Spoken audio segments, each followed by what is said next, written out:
Nama kakak Rina Susilowati. Di sini kakak akan belajar bersama kalian tentang pengertian belajar, faktor dan penyebab kesalahan siswa dalam belajar, dan cara meningkatkan minat belajar. Sebelum dimulai, kita berdoa dulu ya. Bismillahirrahmanirrahim. Biar lebih semangat, kita tepuk semangat yuk. 1, 2, 3. Kemudian tempat Pancasila yuk. 1, 2, 3.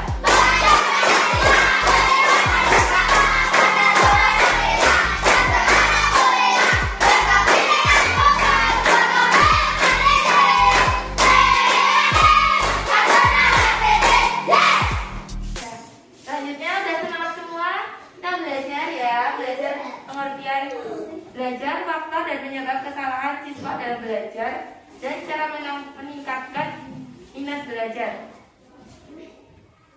Kursinya dibalik ke sana yang depan.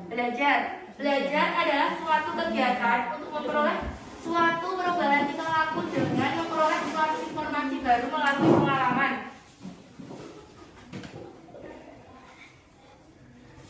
Faktor dan penyebab kesalahan siswa dalam belajar. Apa itu? Menurut Slamet, faktor-faktor yang dapat mempengaruhi siswa dalam belajar ada 2 faktor, yaitu faktor internal dan faktor eksternal. Faktor internal yaitu kurangnya bakat khusus untuk suatu situasi belajar tertentu. Sebagai halnya intelijensi, bakat juga merupakan wadah untuk mencapai hasil belajar tertentu.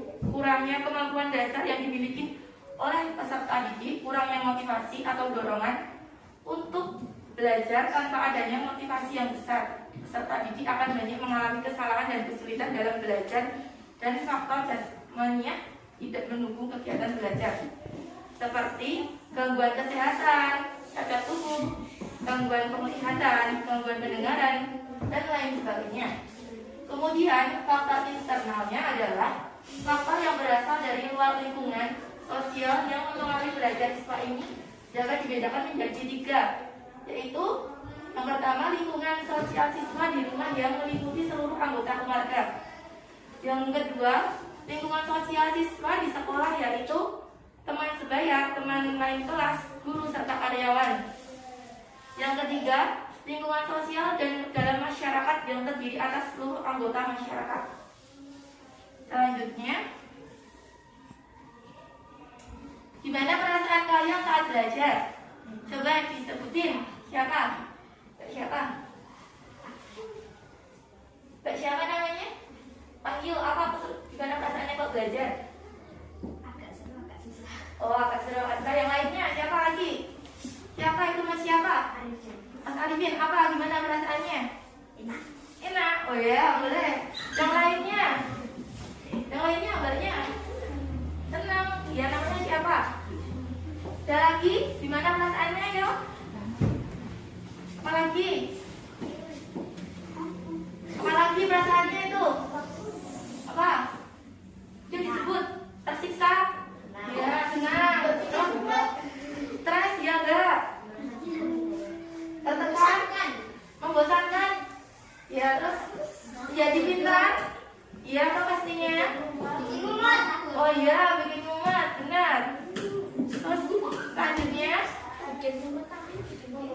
jadi jawaban kalian tadi itu dipengaruhi oleh minat belajar. Apa itu minat belajar? Bagaimana cara meningkatkan minat belajar? Ada yang mau jawab dulu? Kalau tidak, dilanjut ya.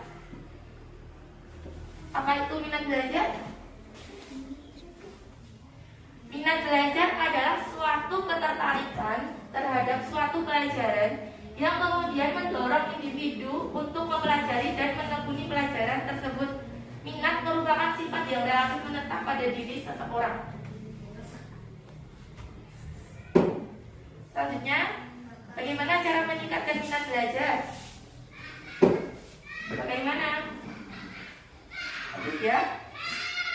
Yang pertama yaitu buatlah agenda belajar. Cara membuat agenda belajar yaitu yang pertama, buatlah daftar item yang akan kalian pelajari. Yang kedua, batasilah jumlah item dengan waktu tertentu. Yang ketiga, buatlah agenda harian bulan bulanan. Yang kedua, pahamilah gaya belajar. Bagaimana macam-macam gaya belajar? Ada yang bisa menyebutkan? Oh ya, benar visual. Ya benar. Kinestetik. Tadi siapa? Gak siapa? Sama mas siapa? Lanjut. Nih, yang visual itu apa? Visual itu menggunakan foto dan gambar dan pahaman tanpa ruang. Yang kedua, menggunakan diagram dan grafik. Kemudian tandailah setiap tema menggunakan warna berbeda. Selanjutnya, menggunakan flowchart atau bahkan alur. Kemudian yang auditori, belajar dengan baik melalui bunyi. Yang kedua, gunakanlah rekaman dan memutar kembali. Kemudian diskusi kelompok. Yang keempat, mendengarkan musik di saat belajar. Kemudian kinestetik, belajar dengan menggunakan gerakan, mencari kata-kata untuk memperkuat pelajaran. Kemudian mengingat suatu hal ketika hal sedang berjalan. Selanjutnya, istirahatlah. Jadi tidak ada orang yang mampu belajar terus-menerus tanpa henti dengan istirahat yang cukup. Kalian bisa mendapatkan energi dapat kembali. Nah, jadi kalian juga diselingin buat istirahat. Itu kan kalau di sekolah istirahatnya 1 kali atau 2 kali. Kemudian hindari gangguan selama belajar. Seperti buatlah aturan untuk tidak bermain game, HP, membuka sosmed, dan menonton TV. Serta carilah tempat yang nyaman untuk belajar. Nah, iya benar. Misalnya kalian nyaman belajar di kamar atau belajar di depan rumah gitu, yang ternyaman buat kalian. Yang keempat, belajarlah dalam suasana yang nyaman. Cobalah menemukan suasana yang menurut kalian itu paling nyaman. Dengan perlahan minat belajar, tapi pasti bisa meningkatkan dengan sendirinya. Jadi minat belajar kalian bisa meningkat kalau merasa nyaman. Selanjutnya, gunakan fasilitas pendukung. Jadi fasilitas seperti HP atau komputer itu untuk mencari tambahan informasi atau literasi, bukan digunakan untuk nge-game atau buat apa catatan sama turunnya. Kemudian tetaplah menjaga minat. Menjaga kadar minat adalah langkah selanjutnya agar proses belajar kamu menjadi semakin maksimal. Jadi tetap menjaga minatnya biar belajarnya itu lebih maksimal. Terima kasih. Selanjutnya kita bentuk kelompok ya. Menganalisis gaya belajar tiap anggotanya.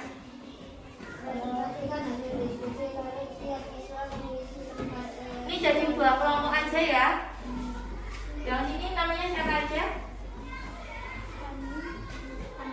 Sama terus Panggil teman. Jadi 1 kelompok 1 ya. Ini ditulis. Yang sini namanya siapa aja? Siapa? Irul, terus siapa? Andika, Arifin, terus Sally, terus Aduh, ini jadi 1 kelompok ya. Sekarang pertama-tama ditulis dulu kelompok 1, namanya anggotanya.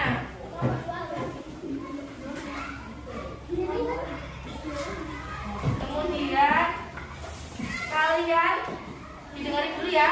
Kalian menganalisis setiap anak ditulis namanya, siapa gaya belajarnya tadi, apa aja gitu ya. Lalu nanti dipresentasikan. Sudah selesai belum ya? Sudah? Kalau sudah selesai, selanjutnya kita presentasikan ya tiap kelompok, yaitu perwakilan 1 orang maju ke depan buat membacakan hasil diskusi. Ya, mulai dari kelompok 1 atau 2? 1. Ya, boleh kelompok 1, ayo. Siapa? Kenalan dulu. Siapa yang dibacakan Mbak Fani? Teman-temannya mulai dulu ya. Biar dibacakan Mbak Fani dulu. Diam dulu ya. Ya, perkenalan dulu.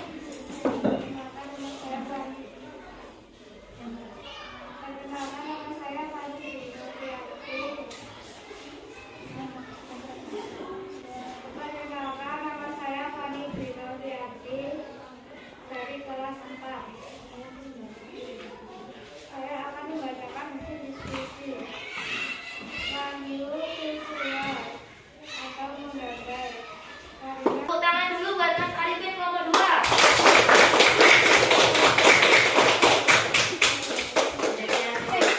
Silakan balik ke kelas dulu Mas Arifin. Jadi sudah selesai diskusinya dan presentasinya. Selanjutnya Bapak akan membagikan angket ya, membagikan instrumen evaluasi hasil belajar kita hari ini.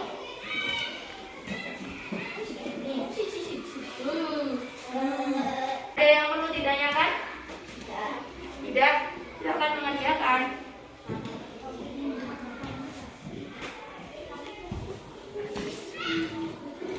Selanjutnya kelompok 2 ya. Ya, kelompok 2 siapa yo? Yang perwakilan. Mas Arifin yo, maju yo.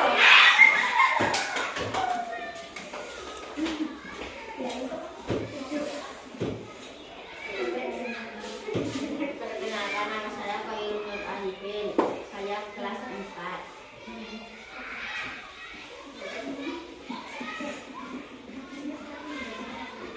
Saya ingin membacakan hasil diskusi. 1. Irul.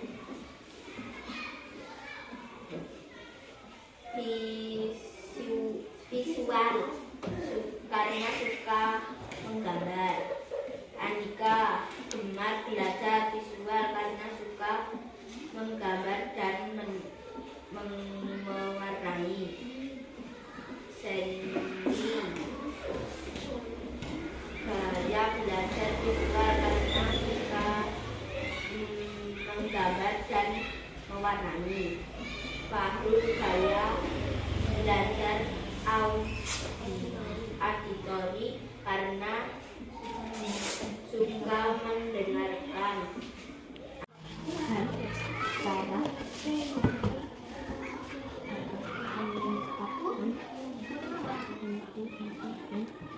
Belum? Sudah. Yang sini sudah selesai belum?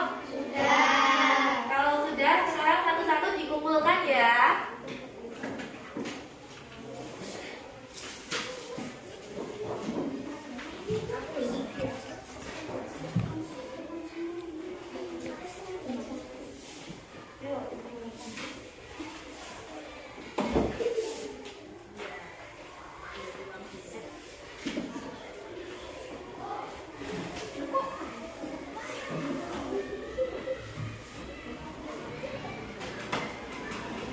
Ini hasil instrumennya dan hasil instrumen evaluasi hasil layanan bimbingan tasikal sudah selesai.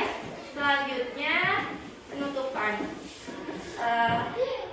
Kakak ucapkan terima kasih sudah mau belajar bersama bimbingan tasikal mengenai pengertian belajar, faktor penyebab kesalahan siswa dalam belajar dan cara meningkatkan minat belajar.